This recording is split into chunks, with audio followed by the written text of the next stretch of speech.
담는 그릇이라고 오늘 언어학자가 이야기했습니다. 우리가 하는 말, 이 언어는 사상을 담는다는 거죠. 우리 언어를 사용할 때 그 안에 뭐가 있습니까? 민족 정신이 있습니다. 그 언어를 사용하는 사람들이 공유하는 여러 가지 역사나 또 그 시대 정신, 또 공유하는 여러 가지 비전들이 담겨져 있습니다. 이 말을 하고 말을 듣는 것이 중요합니다. 단순히 우리 지식이나 정보를 전달하는 그런 도구로 그치는 것이 아니라 더 나아가서 우리의 함께 공유하고 있는 이런 마음들, 감정, 여러 가지 생각들 이런 것들을 서로 주고받고 나눌 수 있기 때문이죠. 우리가 말을 잘하는 것도 중요하고 말을 잘 듣는 것도 중요합니다. 이것은 이런 사회나 회사나 더 큰 이런 조직이나 국가나 나라를 통치하고 함께 가는 그런 곳에서도 중요할 뿐만 아니라 우리 개인 간에, 우리 가정마다 우리 사람들이 모여 살고 더불어 사는 이런 자리에서 더 크게 중요합니다. 우리가 관계가 좋다는 것, 사이가 좋다는 것이 무엇입니까? 말이 잘 통하는 것이죠. 내 말을 잘 들어주고 또 내가 다 내 마음을 잘 전달할 수 있는 것. 그러면 사이가 좋고 관계가 좋은 것입니다. 여러분 이렇게 인고 부부라는 이야기가 있습니다. 이렇게 사이가 좋은 부부들 보면은 뭐가 다릅니까? 서로 의사소통이 잘 되는 거예요. 서로의 마음을 알아주고 위로하고 격려하는 것이 있더라는 거예요. 자기만 주장하는 것이 아니라 상대의 그런 것들, 어려운 것들을 이렇게 헤아려주고 괜찮아. 다음에 더 잘하면 되지 뭐. 이렇게 정감이 가는 감정을 만져주고 따뜻하게 해주고 또 길을 복돋아주고 힘을 이렇게 세워주는 그런 말이 중요합니다. 우리 자녀들을 양육할 때도 마찬가지입니다. 우리 자녀들이 듣기 좋아하는 소리가 있어요. 어떤 소리입니까? 칭찬. 잘했어. 또 못했으면 어떻습니까? 다음에 더 잘하면 되지. 항상 A만 받으면 물론 좋겠죠. B는 어떻습니까? C는 또 좀 어떻습니까? D는 또 어떻습니까? 아니 뭐 F 받으면 좀 어때요? 여러분을 생각해 보세요. 또 이런 생각. 목사님, 저는 예전에 다 A, B였어요. 좀 믿겠습니다. 다음에 성격표랑 다 떼서 봐야 저는 못한 과거가 있어요. 그러니까 아픔을 사실은 우리가 알아주는 게 필요합니다. 이번에 못했으면 다음에 더 잘하면 되지 않습니까? 다음에 더 잘하면 돼. 괜찮아. 야, 이거는 A네? 이거는 B네? 야, 괜찮다. 다 좋은 학교 갈 필요 없어요. 다 성공할 필요도 없습니다. 최선을 다해서 성실하게 사는 것, 진실되게 사는 것, 정말 내가 하나님 앞에서 복된 인생이 있구나. 내 인생이 정말 의미가 없는 인생이 아니라 하나님께서 특별하게 보시는 인생이구나. 이것을 깨달을 수 있도록 여러분 칭찬하시고 축복하시고 격려하시고 위로하시기 바랍니다. 여러분 볼 때는 그냥 이렇게 한눈을 감고 보셔야 돼요. 자녀를 볼 때. 뭐 잘하나, 뭐 못했나, 뭐 못했나, 이게 아니라, 다 그냥 두루뭉실하게 보고, 목회자를 볼 때도 마찬가지고, 교회 성도들을 볼 때도 마찬가지예요. 우리가 자녀들을 볼 때도 마찬가지입니다. 뭐가 못하고, 뭐가 잘하나, 이렇게 보시면 피곤합니다. 두루뭉실하게. 다음에 잘하면 돼요. 한번, 좌우로 한번 인사해 볼까요? 다음에 잘하면 돼요.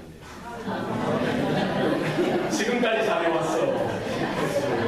우리 성도들의 삶도 마찬가지입니다. 여러분 서로 축복하고 칭찬하고 격려하는 게 필요합니다. 우리가 하나님을 사랑한다고 하는데 우리가 하나님을 예배하고 하나님과의 복된 관계를 늘 언제나 집중하고 그것을 이렇게 신경 쓰는데 사실은 하나님의 말씀을 우리가 받는 것, 우리가 하나님 앞에 내 마음을 토해내고 아내는 것, 하나님 나는 이것으로 인해 너무나 기쁩니다. 너무나 감사합니다. 우리가 기도로 우리는 우리의 마음을 하나님께 아릴 수 있어야 합니다. 내가 힘들어하고 내가 너무나 외롭고 내가 감당하기 힘든 그런 마음도 하나님 앞에 기도로 우리가 아리는 것이 필요합니다. 하나님과 우리와의 관계도 이와 같은 영적인 의사소통, 영적인 순환이 날마다 자유롭게 일어나야 하는 것이죠. 하나님이 주시는 말씀이 내 안에 가득 임하고 그로 인하여 내 안에 있는 여러 가지 크고 작은 좋은 것들, 기쁜 것들, 감사한 것들 뿐만 아니라 내가 외롭고 힘들고 감당하기 어려운 것조차도 다른 사람에게는 말 못해도 하나님께는 아뢰일 수 있어야 하는 것이죠. 우리가 말씀의 은혜가 충만하길 바랍니다. 기도의 감격이 우리 개인적인 삶 가운데 날마다 새롭게 일어날 수 있기를 소원합니다. 여러분, 말씀이 메마르고 기도의 삶이 메마를 때 성도는 행복해질 수 없어요. 내가 말씀의 은혜를 받지 못하는데 기도로 인하여 내 심령이 변화되어지지 않는데 어떻게 그 신앙의 믿음이 건강할 수가 있습니까? 결코 그럴 수 없습니다. 말씀의 은혜가 나한테 있느냐, 기도의 감격과 기도의 삶 가운데에 내 마음의 심령 가운데 하나님이 주시는 평강과 기쁨이 있느냐 날마다 확인할 수 있길 바랍니다. 우리가 성도들을 향해서 여러분 칭찬하시고 격려하시고 볼 때마다 하나님이 주시는 그 은혜, 하나님이 주시는 그 사랑으로 여러분 좋은 점들만 말씀 나누시기 바랍니다. 가는 말이 좋으면 어떤 말이 좋습니까? 오는 말이 좋습니다. 이거 원리예요. 내가 축복하면 그 축복이 나에게 돌아올 것입니다. 내가 칭찬하고 위로하고 격려하면은 그것이 나한테 돌아오게 되어져 있습니다. 여러분이 성도들 가운데, 우리 관계 가운데 이와 같은 은혜의 말들이 가득 차고 넘쳐날 수 있기를 소원합니다. 예수님은 모든 성도의 롤 모델 되시죠. 우리가 어떤 성도로서 어떤 신앙의 삶을 추구하고 살아가야 되느냐 분명히 나와 있습니다. 누구처럼 살면 됩니까? 예수처럼. 우리가 어떻게 살아야 하는지, 어떻게 선택하고 결정하고 우리가 하나님 나라 앞에 설 때까지 살아야 하느냐? 예수처럼. 누구처럼요? 예수처럼. 우리가 하나님의 말씀, 구약 성경에 오신 메시아 예수 그리스도에 대한 여러 가지 말씀들이 나와 있습니다. 신약 성경에는 그 오신 메시아 그리스도 예수에 대한 말씀이 나와 있습니다. 예수님의 공생애를 통해서 예수님께서 행하셨던 그 삶, 그분의 말씀, 그분이 행하셨던 모든 것들을 우리는 보고 배우고, 아, 나도 예수님처럼 예수를 닮기 원합니다. 예수의 성품, 예수님이 가르치셨던 그 열정, 그 마음이 나의 마음 가운데도 가득 임하기를 소원합니다. 이와 같은 이 결단이 있었으면 좋겠습니다. 우리의 자녀들이 생각할 때, 야, 우리 아버지는 마치 예수님 같아. 우리 엄마는 참 예수님 같아. 우리 집은 마치 천국 같아. 이와 같은 고백이 있으면 얼마나 좋겠어요. 우리 교회는 참 아버지 하나님의 그 성품 사랑이 넘치는, 은혜가 넘치는 교회인 것 같아. 이와 같은 느낌이 있고, 이와 같은 경험이 있고, 이와 같은 체험이 있는 은혜가 저와 여러분 가운데 있기를 소원합니다. 하루는 제자들이 예수님께 요청을 합니다. 주님, 우리에게도 기도하는 법을 가르쳐 주세요. 예수님께서 그 제자들에게 무엇을 가르쳐 주십니까? 너희는 이렇게 기도하라 하면서 뭘 가르쳐 주세요? 우리가 지금 알고 있는 주기도, 주님께서 가르쳐 주신 기도, 하늘에 계신 우리 아버지. 그러면서 어떻게 기도해야 하는지, 기도의 내용이 무엇이어야 하는지, 기도가 어떻게 하나님 앞에 드려져야 하는지에 대해서 가르쳐 주시고 말씀해 주십니다. 하나님의 나라를 구하고 하나님의 이름이 거룩히 여김 받기를 구하고 날마다 일용할 양식이 우리에게 허락되어지기를 구하고 내 안에 이런 죄나 오난 부분들 이런 것들은 죄 용서함을 받고 내가 하나님으로부터 용서함 받았듯이 누군가를 또 용서하고 사랑해 줄 수 있는 그와 같은 은혜를 그 기도 가운데 구하라는 것입니다. 하나님의 나라와 권세와 능력과 영광이 우리 삶 가운데, 우리 교회 가운데, 가정 가운데 가득 차고 넘쳐나기를 기도하라는 것입니다. 여러분, 우리의 기도의 내용이, 기도의 수준이 이와 같이 깊어지고 또 넓어질 수 있기를 소원합니다. 여러분, 우리는 주님의 기도를 깊이 묵상해야 합니다. 주님께서 어떻게 기도하셨는지, 주님께서 어떻게 이 기도를 통해서 우리의 기도의 삶이 풍성하게 하나님 앞에 드려져야 하는지 우리는 그 기도를 통해서 배울 수 있기를 소원합니다. 예수님은 이 기도를 그냥 기도하는 법만 가르쳐 주신 것이 아니죠. 너희는 이렇게 기도해라. 기도는 이렇게 해야 돼. 기도하는 법만 가르쳐 주신 것이 아닙니다. 기도하는 내용만 가르쳐 주신 것이 아니죠. 예수님께서 몸소 기도하는 삶을 보여주셨습니다. 예수님은 그 바쁜 사역의 일정 가운데서도 피곤하고 너무나 힘든 그런 상황 속에서도 늘 언제나 기도를 놓지 않으셨습니다. 기도를 그 모든 사역의 최우선순위, 최고의 가치에 두셨습니다. 예수님의 생애를 우리가 이렇게 살펴보면서 복음서를 읽어나가면은 예수님의 다양한 사역들이 있습니다. 말씀을 선포하시고 가르치시고 병자들을 고치시는데 귀신 들린 자들도 이렇게 물리치시고 여러 가지 사역과 기적을 표적을 행하시고 그 십자가의 사역을 나아가시면서 늘 언제나 기도하시는 것을 쉬지 않으셨어요. 오늘 본문에 보면은 예수님께서 기도를 행하셨던 것, 기도하시는 삶을 통해서 그 제자들뿐만 아니라 꼭 보는 세대 가운데 하나님의 자녀, 하나님의 백성된 저와 여러분들에게 어떻게 기도의 삶을 살아가야 하고 그 기도의 내용, 기도의 결과, 그 열매가 어떻게 풍성한지에 대해서 오늘 본문은 말씀해주고 있습니다. 기도는 하나님과의 교제입니다. 기도는 하나님과의 사귐이죠. 우리가 어떻게 하나님을 사랑하고 하나님을 알아가고 하나님을 바로 예배할 수가 있습니다. 우리는 말씀을 통해서 하나님에 대한 계시로 받을 뿐만 아니라 우리가 기도를 통해서 그 깊은 영적인 교제를 통해서 하나님의 사랑을 더 깊이 깨닫게 되어지고 하나님의 사랑을 경험하게 될 뿐만 아니라 내 안에 식어져 있는 이 구병의 열정, 하나님을 향한 열정, 이웃과 영혼들을 향한 열정이 새롭게 회복되어지는 하나의 근원이 되어지는 줄 믿습니다. 오늘 본문 35절 말씀에 다 같이 한번 읽도록 하겠습니다. 시작. 새벽 아직도 밝기 전에 예수께서 일어나 나가 한적한 곳으로 가사 거기서 기도하시더니 새벽 아직도 밝기 전에 예수께서 일어나셔서 나가셔서 한적한 곳에 가셔서 거기서 뭘 하셨다고요? 기도하셨어요.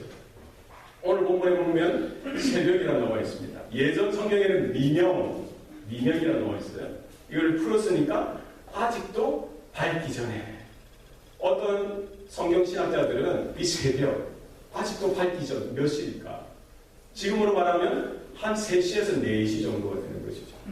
정말 칠흑같이 어두워진 그때, 아직까지 밝음이 여명이 떠오르기 한참 훨씬 전에 예수님께서는 일어나셔서 그 집을 떠나셔서 그 자고 일어난 그 집을 나가셔서 한적한 곳, 아마 그 가보나움 광야들로 하셨을 거예요.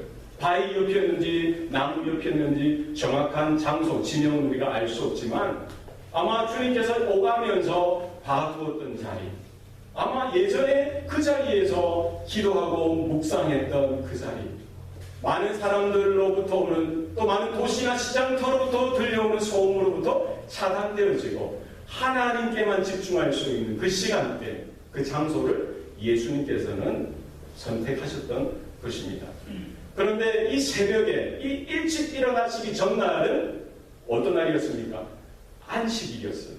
지난주에 우리가 성경을 통해서 살펴봤듯이 그 안식일에 예수님께서는 회당에 나가셔서 설교하셨어요. 말씀을 전파하시고 그들에게 하나님의 말씀으로 가르치시고 그 회중 가운데에 귀신 들린 한 사람에게 그 귀신을 쫓아내주시고 그 바쁜 사역을 하셨습니다. 그리고 야고보와 요한을 데리고 시몬과 안드레의 집에 들어가시는데 그곳에 시몬의 장모가 열병으로 힘들어할 때 그를 심방하시죠. 그 열병을 쫓아내주십니다. 그를 새롭게 회복시켜 주십니다. 그것으로 하루의 사역이 다 마무리된 것이 아니라 우리가 읽지 않았지만 32절, 33절, 34절에 보면은 이 예수님께서 행하셨던 놀라운 기적이 그 동네에 다 퍼지니까 동네 사람들이 그 소식을 듣고 어떻게 합니까? 모든 병든 자들과 귀신 들린 자들을 다 그 집으로 데리고 오는 거예요. 마가는 이 환경, 이 모습을 어떻게 그렸습니까? 33절에 보면은 온 동네가 그 문 앞에 있더라. 얼마나 많은 사람이 모였으며 하나가 이것을 기록하는데 온 동네가 그 문 앞에 있었다는 거예요. 예수님께서는 어떻게 하셨을까요? 야, 피곤하니까 다음 주에 와, 내일 와, 이렇게 하시지 아니하시고 일일이 한 사람 한 사람 짚어가면서 그 병을 고쳐주시고 그 귀신을 쫓아내주시는 거예요. 본문에 보니까 해질저녁에 각색 병자들을 고치셨다고 했습니다. 모든 귀신 들린 자들을 또 귀신을 쫓아내 주셨다라고 성경은 말씀하고 있습니다. 우리가 생각할 때는 이렇게 생각할 수가 있을 것이죠. 뭐 예수님이시니까, 하나님의 아들이시니까, 슈퍼맨처럼 뭐 이렇게 지치지도 않고 힘이 뭐 이렇게 그런 이렇게 와 이러시니까 뭐 괜찮겠지. 그렇지 않습니다. 예수님도 저와 여러분처럼 육체를 입고 인성, 완전한 하나님이실 뿐만 아니라 완전한 인간으로서 이 땅에 오셨기 때문에 우리가 느끼는 감정, 우리가 느끼는 기쁨과 슬픔, 여러 가지 피곤과 곤고함도 다 몸소 체험하시는 것이죠. 예수님께서 바쁜 사역 가운데 얼마나 힘들고 어려웠으면 제자들이 노젓고 가는 배 가운데 어떻게 하셔요? 고물을 베개로 해서 주무시는 거예요. 짬짬이 너무나 피곤하니까 그렇게 주무셨던 예수님인데 그 하루 안식일 온종일 밤늦게까지 그렇게 사역으로 힘을 써서 했을 때 얼마나 탈진하셨겠어요. 저 같았으면 어떻게 했겠습니까? 야, 오늘 사역 많았으니까 내일 쉬자. 내일 좀 느려지게 자고 회복해야지. 내 몸이 너무나 중요해. 이래 생각했을 텐데 예수님께서는 안식일 그 다음날 언제 일어나신 거예요? 새벽 아직 밝기 전에 세네 시대는 그때 일어나셔서 하나님 아버지 앞에 나가서 기도하셨습니다. 예수님은 하나님의 아들이시기 때문에 사실 기도 안 하셔도 되죠. 그러나 성부, 성자, 성령 하나님, 이 삼위일체 하나님, 그 관계 가운데 어떻게 교제가 이루어지고 어떻게 사귐이 이루어지고 어떻게 하나됨이 이루어지는지 예수님께서는 아시는 것이에요. 많은 사역보다 더 중요한 것은 아버지 하나님 앞에 나가고 아버지 하나님과 연결되어져서 교제하고 영적인 사귐으로 인해서 새 힘을 공급받고 회복되어지는 은혜가 있다는 사실을 예수님께서는 아셨을 뿐만 아니라 제자들과 모든 성도들에게 알려주시기를 원하시는 것입니다. 예수님께서는 아마 안식일 저녁에 잠드시기 전에 이런 생각을 하셨을 거예요. 내일 아침 일찍 내가 그 자리에 가서 아버지 하나님을 배우리라. 하나님과 내가 깊은 영적인 교제, 사귐을 가지리라. 이런 마음을 가지시고 잠에 드셨을 것입니다. 예수님께서 아침 일찍 새벽에 그 정한 자리에서 하나님을 만나고 깊은 영적인 교제 가운데 나아갔듯이 성도된 저와 여러분에게 분명히 있어야 할 것은 무엇입니까? 우리 가운데 기도의 삶이 있느냐? 기도의 내용이 있느냐? 기도하는 성도, 기도하는 교회가 될 수 있기를 소원합니다. 여러분, 영적인 문제들, 우리가 만나는 여러 가지 크고 작은 문제들은 사실은 영적인 문제입니다. 우리가 기도할 때 이런 문제들이나 어려움들이나 이런 거 다 해결할 수가 있는 것입니다. 이게 빠지면은 우리의 영적인 침체가 오게 되어지고 영적으로 다운되어지고 은혜가 하나 둘씩 가라앉게 되어지는 것입니다. 예수님에게 있어서 기도는 모든 사역의 원동력이요 핵심이요 최고의 가치였던 것입니다. 여러분, 우리 교회 가운데 우리 사랑하는 성도들의 삶 가운데 기도하는 삶이 있기를 소원합니다. 우리가 모두 다 새벽 기도 나오면 얼마나 좋겠어요. 그것도 참 좋을 겁니다. 그러나 그렇지 못하더라도 하루 중에 여러분께서 시간을 정하시고 장소를 정하셔서 하나님 앞에 드리는 그런 시간들을 가질 수 있기를 소원합니다. 그리고 교회에서 이렇게 특별 새벽기도 내일부터 또 할 텐데 한 주간 하면은 여러분 이런 시간들은 여러분이 한 번 더 나 혼자 기도하는 것도 좋지만 은혜롭지만 이렇게 교회가 모여 다짐하고 내가 나가리라. 여러분들이 작자감 나올 때 하나님께서 더 큰 영적인 유익과 은혜를 베풀어 주실 줄 믿습니다. 네, 우리는 기도해야 합니다. 기도해야 살 수 있습니다. 하나님과 깊이 교제하고 하나님 앞에 아뢰 있는 귀한 은혜가 저와 여러분 가운데 있기를 소원합니다. 기도는 사역의 방향을 정해줍니다. 기도는 삶의 방향을 정해줍니다. 적지 않은 사람들이 삶을 살아가는데 즉흥적으로 살아갑니다. 환경에 따라 사람들이 원하는, 사람들이 걸어가는 그 삶의 길로 걸어가고 있는 것이죠. 그러나 예수님께서는 어떻게 사셨어요? 소명에 근거한 삶을 사셨어요. 사명에 따른 삶을 사셨습니다. 많은 사람들이 원하고 많은 사람들이 걸어간다고 해서 그 삶의 길을 따라가신 것이 아니라 하나님께서 나를 불러주시고 하나님께서 나에게 맡겨주신 그 길을 향하여 끊임없이 걸어가셨던 것을 볼 수가 있습니다. 우리 성도들의 삶 가운데 기도로 하나님과 연결되어질 때에 우리가 무엇을 위해 살아야 하는지, 어떻게 살아야 하는지, 내 인생이 하나님 앞에 어떻게 드려지고 쓰임받아야 하는지 분명하게, 명백하게 나타나는 줄 믿습니다. 우리가 직장을 선택하고 사업을 하고 자녀들을 양육하고 여러 가지 사회생활에서 해야 될 모든 일들도 마찬가지입니다. 나의 지혜를 의지하고 나의 경험을 의지하고 많은 사람들이 선택하는 그 삶의 방향을 쫓아가는 것이 아니라 하나님 나라의 관점에서 하나님께서 무엇을 기뻐하시고 나에게 원하시는가 그 부르심을 우리가 생각하고 그 사명을 깨닫는 은혜가 저와 여러분 가운데 있어야 할 줄로 믿습니다. 우리 본문 36절, 37절, 38절 다 같이 읽도록 하겠습니다. 시작. 시몬과 그와 함께 있는 자들이 예수의 길을 따라가 만나서 이르되 모든 사람이 주를 찾나이다. 이르시되 우리가 다른 마을로 가자. 거기서도 전도하리니 내가 이를 위하여 왔노라 하시고. 예수님께서 새벽에 한적한 곳에서 기도하시는데 누가 옵니까? 베드로와 다른 제자들이 예수님을 만나러 온 거예요. 예수님, 주님, 모든 사람이 주를 찾나이다. 누가 찾는다는 거예요? 그 가보는 동네 사람들. 어제 안식일날 예수님의 기적을 체험하고 예수님으로부터 병고침을 받고 또 귀신을 쫓아내주신 그 사람들, 아마 그 가족들이 함께 왔을 수도 있죠. 또 다른 이웃들과 함께 왔을 수도 있습니다. 왜 지금 예수님을 찾는 거예요? 예수님이 다시 오셔서 또 기적을 보여주시고 또 놀라운 일들을 보여주셔서 우리가 그 예수님의 놀라운 일들을 더 경험하고 더 받기를 원한다는 거예요. 예수님께서 어떻게 하셨어요? 가셨습니까? 안 가셨습니까? 안 가셨죠. 아마 제자들도 얼마나 신이 났겠어요. 얼마나 흥분되었겠습니까? 야, 이제 뭔가 되어진다. 놀라운 일들이 일어나는 거예요. 그러니까 제자들도 예수님 빨리 모시고 그 사람들에게 가서 그 가버나움에 큰 아마 회당, 아마 지금으로 말하면 교회를 세우고 사람들을 다 모으고 예수님의 인기가 올라가고 제자들의 인기가 올라가고 세상의 영광이 드러나고 그런 흥분이 있지 않았겠어요? 마치 거기 모인 사람들도 구약 성경에 예언한 그 메시아, 자기 민족을 살리고 자기 지역을 살리는 그 메시아, 아마 정치적인 지도자로서 우리의 먹고 사는 문제들, 우리의 병들고 우리의 어려운 여러 가지 문제들을 해결할 그 메시아로서만 예수님을 요청하고 부르고 있는 것이죠. 예수님은 어떻게 하셨습니까? 제자들이 부르고 사람들이 불러도 그 자리에 가지 않으셨습니다. 우리가 다른 가까운 마을들로 가자. 거기서도 내가 전도하리니 내가 이 일을 위해 왔노라라고 말씀하고 계시는 것이죠.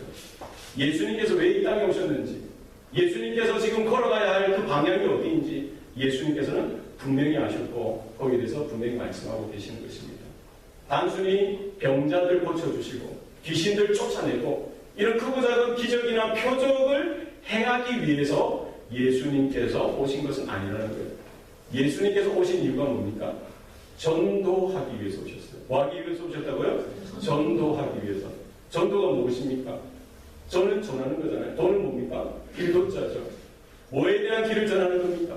하나님께로 나아가는 길을 증거하기 위해서 예수님께서 오셨던 것입니다. 내가 길이요 진리요 생명이니 나로 말미암지 않고는 아버지께로 올 자가 없느니라. 아버지께로 나아갈 수 있는 길, 영생으로 나아가는 그 길, 구원으로 나아가는 그 길을 예수님께서는 증거하시고 이루시기 위해서 오신 줄 믿습니다. 여러분, 사람들이 다 원해도, 사람들이 다 그 길을 가도 우리는 그 길을 따라가면 안 돼요. 노 할 때는 노 할 수 있어야 되죠. 아니요 할 때는 아니요 할 수 있어야 합니다. 우리가 정말 기도로 무장되어지고 기도로 하나님의 은혜를 경험하고 하나님의 뜻 가운데 서게 되었을 때 우리 교회가 걸어가야 될 그 길, 우리 성도들이 걸어가야 될 그 길은 넓고 영광스러운 길이 아니라 좁고 협착하고 많은 사람들이 외면하는 그 길인 것입니다. 주님께서 걸어가셨던 그 길, 그 십자가의 길, 고난의 길, 골고다를 향한 그 길을 우리도 걸어가야 될 줄로 믿습니다. 우리 세상에서는 우리가 크게 대접받지 못할 수도 있습니다. 세상에서는 크게 환영을 받지 못할 수도 있습니다. 세상에서는 너무 늘 언제나 소외되고 늘 언제나 외진 곳에 있을 수도 있습니다. 그러나 하나님께서 보내신 그 자리가 우리를 불러주신 자리인 줄 깨닫는 은혜가 있기를 소원합니다. 우리가 인기를 영합하고 영광을 쫓아서 살아가는 삶이 아니라 하나님이 불러주신 그 자리, 하나님께서 보내주신 그 자리, 전도를 감당하고 선교를 감당하는, 영혼을 구원하는 그 일을 감당하는 자리인 줄 믿습니다. 여러분, 우리가 살다 보면은 이 사업가들의 눈에는 뭐가 보여야 돼요? 일이 보여야 돼요. 돈이 보여야 됩니다. 돈이 될 것, 안 될 것 다 보이는 거예요. 그게 사업가의 기질이죠. 야, 저거 뭐 저거 돈 될 텐데, 이 사업가의 기질입니다. 그건 당연한 거예요. 그러나 성도들도 그렇게 살면 안 되죠. 우리 성도들은 뭐예요? 물론 돈 되는 거 보이고, 일 되는 거 보이면 얼마나 좋겠어요. 그것도 좋지만, 우리 눈에는 뭐가 보여야 될까요? 전도의 대상자가 보여야 되죠. 영혼이 보여야 됩니다. 야, 저 사람 구원받았을까? 하나님을 만났을까? 예수님께 그 귀한 은혜를 받았을까? 우리가 피트니스 24에 가면은 뭐합니까? 운동을 하죠? 코스코에 가면 뭐합니까? 쇼핑을 하죠? 또 뭐 여러분 사업장에 가서 뭐예요? 장사하고 비즈니스 하죠? 거기에서도 사실은 이런 것들은 기본질적인 거예요. 거기에서도 뭐가 보여야 됩니까? 우리 눈에는 흑백으로 보이는데 아직 구원받지 않은 사람들은 칼라로 보이는 거예요. 그래서 야, 혹시 교회 다니십니까? 어느 권사님이 이러시더라고요. 운동하러 갔는데 옆에서 누가 있으면 안녕하세요, 한국말 하시면 그 사람이 응답하면은 한국 사람인 줄 알고 잘 됐다. 예, 이런 교회가 있는데 좋은 교회입니다. 교회 다니시나요? 우리 한번 오시지요. 예, 여러분 한번 출화해 보시기 바랍니다. 예수님은 새벽에 기도하시고 그리고 낮에는 어떻게 하나님이 불러주신 그 자리, 보내신 그 자리에 전도하였습니다. 우리 기도, 우리 교회, 우리 성도들은 모이면 기도하고 흩어지면 전도하자. 아멘입니까? 네. 그랬으면 좋겠어요. 모이면 뜨겁게 기도하고 하나님의 말씀에 붙들려서 우리 예배드리고 은혜 받고 흩어지면 우리 가정 가운데, 직장과 사업터전 가운데, 우리가 걸어간 모든 삶의 영역 가운데 영혼을 바라보고 영혼을 긍휼히 여기고 사랑하고 주님의 사랑으로 피 묻은 복음으로 구원하는 그 일에 우리 남은 여생 쓰임받는 은혜가 있기를 소원합니다. 주님은 기도만 하신 것이 아니라 전도의 사역을 감당하셨다. 기억하시기 바랍니다. 기도 가운데 사역의 열매가 맺힙니다. 우리 기도하는 삶 가운데 삶의 열매, 삶의 분명한 결과가 열린다. 우리 39절 말씀, 39절 다 같이 한번 읽도록 하겠습니다. 시작. 이에 온 갈릴리에 다니시며 그들의 여러 회당에서 전도하시고 또 귀신들을 내쫓으시더라. 예수님께서 그 제자들의 강청, 그 많은 사람들의 요구를 한 말씀으로 거절하시고 예수님은 예수님의 길을 걸어가신 거예요. 이제 더 이상 거기에는 은혜가 충분하다는 거예요. 이미 말씀을 증거하고 하나님의 표정을 보였기 때문에 더 이상 그 마을에 머물 필요가 없다는 거예요. 다른 가까운 마을들로 가자고 하시고 그곳에서 나는 전도하겠다라고 분명하게 사역의 방향, 삶의 방향을 제시해 주셨습니다. 그리고 예수님이 어떻게 하셨어요? 온 갈릴리로 다니시고 여러 회당에서 전도하셨어요. 그리고 귀신들을 쫓아내셨습니다. 여기 보면은 온 갈릴리라고 되어져 있습니다. 역사가 요세푸스에 따르면 이 갈릴리 이 바다가 있지 않습니까? 갈릴리 호수 주변에 이렇게 크고 작은 부락들이 한 220여 개 마을들이 이렇게 흩어져 있는 것이죠. 그 당시 많이 모여 살 때는 50여만 명이 갈릴리 지역에 살았다는 것입니다. 그리고 여러 회당, 이곳에 유대, 예루살렘, 이스라엘에 그 당시 한 480여 개의 회당이 있었던 것이죠. 예수님께서 이렇게 걸어가시면서 만나는 사람마다 아마 전도를 하셨을 것이고 또 집에 들어가셔서 혹은 들이나 광야에서도 복음을 증거해 주셨을 것입니다. 그런데 오늘 본문에 보면은 여러 회당들을 다니셨다고. 예수님의 사역은 회당 중심의 사역이었어요. 그래서 회당은 예전에 예루살렘 성전 제사가 무너지고 나서 이 바벨론 포로 이후에 디아스포라 이민 유대인들이 그들이 모여서 자신들의 정체성, 자신들의 신앙심을 지키고 이렇게 교육이나 예배나 교제를 지켜가기 위해서 회당을 세웠던 것이죠. 이 회당이 이스라엘, 그 당시 팔레스타인 지역, 그 당시에 이런 가나안 땅, 이스라엘 여러 곳곳에 회당이 세워졌던 것입니다. 예수님께서도 회당을 찾아가셔서 전도하시고 말씀을 전해주셨습니다. 그런데 그 회당이 다 공통점이 있어요. 회당이 지어진 것이 보면은 다 예루살렘을 향해서 문이 향해져 있는 거예요. 그러니까 그 북쪽의 갈릴리 지역의 회당은 그 회당의 문이 다 어디로 향해 있어요? 예루살렘이 남쪽에 있으니까 남쪽을 향해서 창이 다 되어 있는 거예요. 아니, 동쪽에 있는 회당은 서쪽을 향해서 다 회당이 이렇게 지어져 있는 것이죠. 예루살렘보다 남쪽에 있는 회당들은 뭐예요? 또 북쪽을 향해서 문이 열려져 있는 거예요.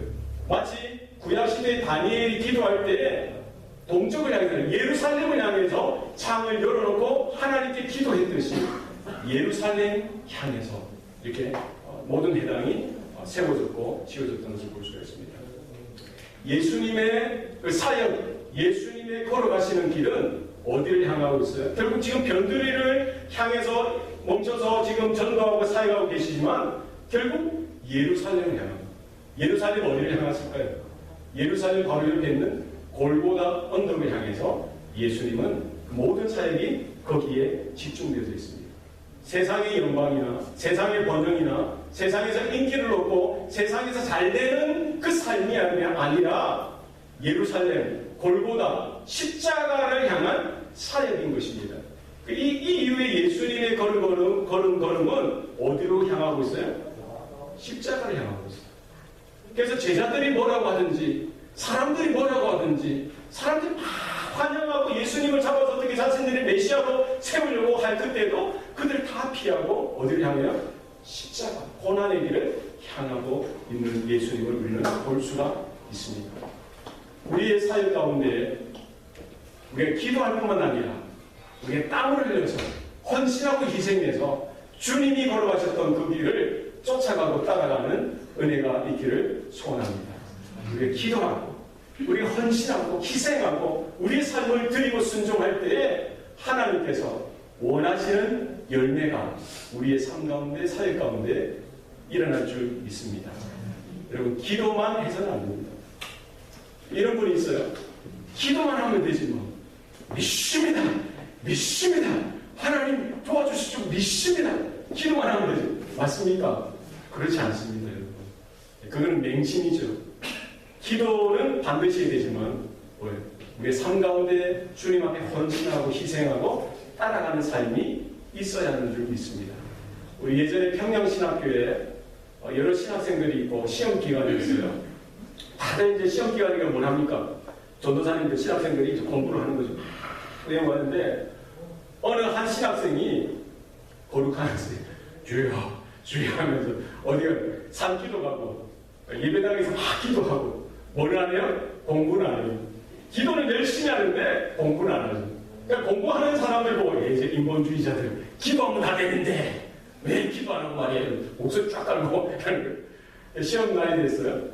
시험지를 딱 받았습니다. 기도하는 전도사는 어떻게 됐을 것 같아요? 기도만 하는 전도사는 어떻게 됐을 것 같아요? 딱 보니까 아는 게 딱 두 가지 나왔어요. 그게 뭐냐면은 첫 번째는 까만 것은 글씨다. 두 번째는 하얀 것은 송이다. 고민을 해도 답이 나옵니까? 안 나옵니까? 안 나오죠. 나올 수가 없죠. 이분이 기도하다가 마지막 저도 나면 답을 모르겠어요. 그래서 이제 교수님한테 줬는데 교수님 딱 보니까 뭐예요?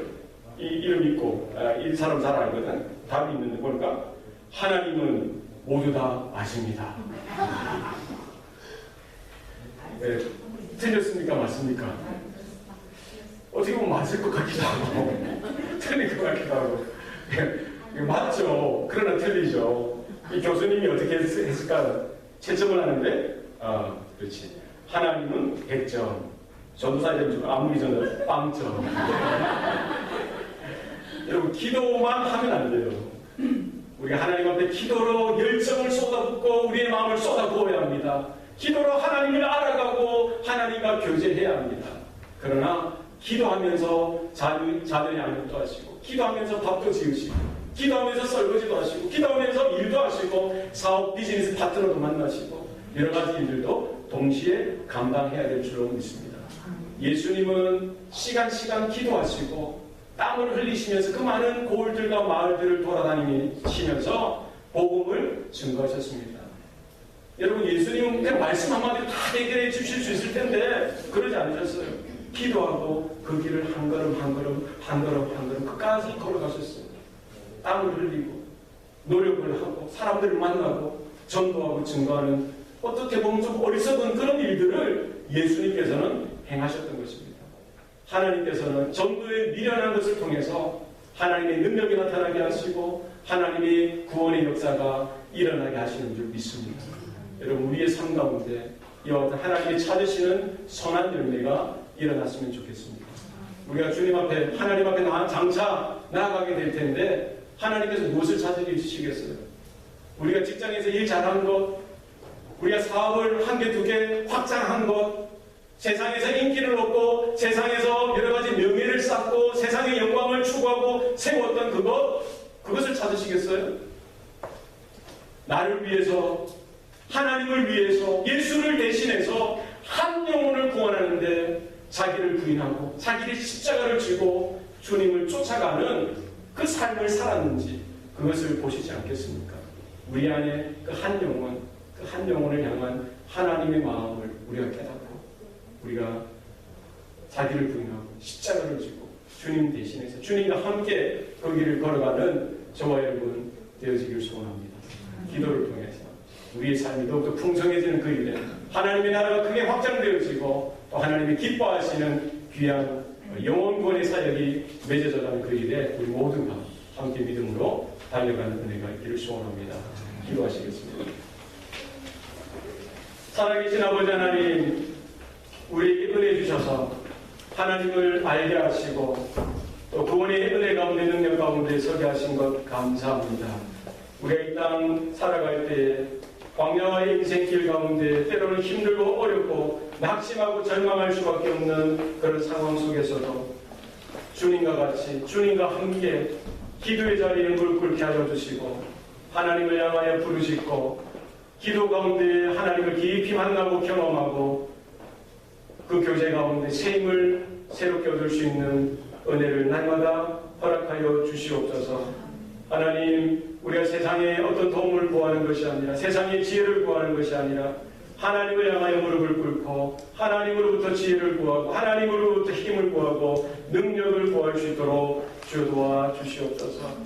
너희들은 부르짖으라고 하셨는데 우리가 소리쳐 주님 앞에 부르짖을 때 하나님을 더 깊이 만나고 은혜 가운데 우리에게 맡겨주신 사명 그 소명을 쫓아서 살아갈 수 있는 은혜가 충만하게 넘쳐날 수 있도록 도와주시옵소서. 모든 것 감사드리고 예수님 이름으로 기도합니다. 아멘.